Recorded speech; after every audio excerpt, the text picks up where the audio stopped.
and welcome back to Red Ted Art. Firstly, don't forget to subscribe. Do it now, quickly. Anyway, now you've done that, let's have a go at making it one of these little origami lucky stars. They're really easy to make, and sort of once you've got the hang of it, you kind of sort of make them anywhere, out of anything, to be honest, like a newspaper, an old book, some strips of paper, anything really.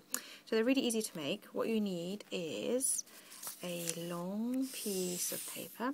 This is A4, and I just cut off like a whole length of it, roughly about 1 centimetre, but to be honest, it doesn't matter how wide they really are. The width will just determine how big your star is. And again, you don't really have to have the whole A4 length, probably a little bit less is enough, but you'll see as I go around that you just keep tucking it over and under. So it's just experimenting really. So what you need is your strip of paper. It has to be as even as possible when you cut it, and then you take one end like this and you loop around, a bit like making a bow. So did you see that? It went round the back like this, and then this comes up. So can you see? It's a little bit like a bow. So you pull it through, and then you kind of pull it tight carefully. You don't want to crinkle it. There we go. Just trying to get it neat.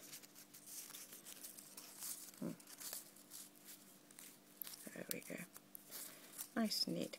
If your this bit is a bit longer, it doesn't matter. It really makes no difference how much sticks out. But you then turn it over and you just tuck this little bit in. So my one was actually quite short. On yours, you might have to tuck it in a bit further, but that's not a problem. So then you've got sort of this pentagon shape. Now you take your strip and you just pull it over. And you'll see it will naturally align here and here. Flatten it, and then you take this side and you fold it behind, and again it will align, this time on this side, and pop out at the bottom, so to speak. There we go, and now you do it again. Fold it over like that, and then again, and it goes over, and then you just keep going round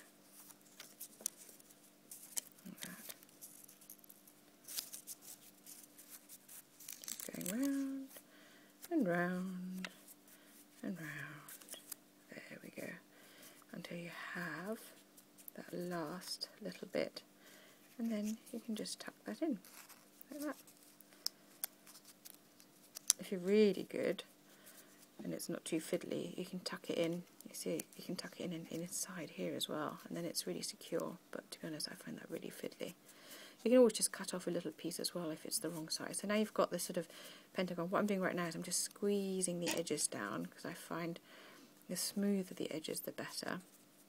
And now you need to kind of turn your flat thing into like a 3D pop-up.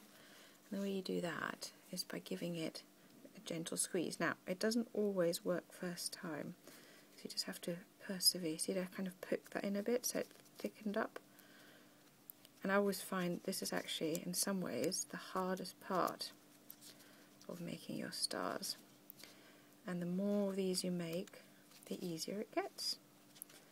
So here I'm just going to tuck it in, and it kind of starts to slowly pop up. Can you see? Here we go. Popping it. A little bit tricky, but oopsie, you get there in the end. And there you have your very own little 3D origami star. Now I'm going to put them all together so you can see them in different colours. I think they look great, you know, kind of as a little rainbow, or obviously lots of yellow ones. You can then get a needle and a thread and you can thread them all together and make a little garland, you know, kind of whatever you want. Or you just fill a little jar and they just look really sweet. I quite like the idea of writing messages on your piece of paper first and then wrapping it up, and then they kind of become like wishes or messages that you can pass on. Look, really nice activity actually for New Year's Eve. Maybe write your wishes for the new year and then put them all in a jar, and then at the end of the year you can review and see what happened. Anyway, I hope you enjoyed our little origami lucky stars made from paper. Don't forget to subscribe to Redhead Art and see you again soon. Bye!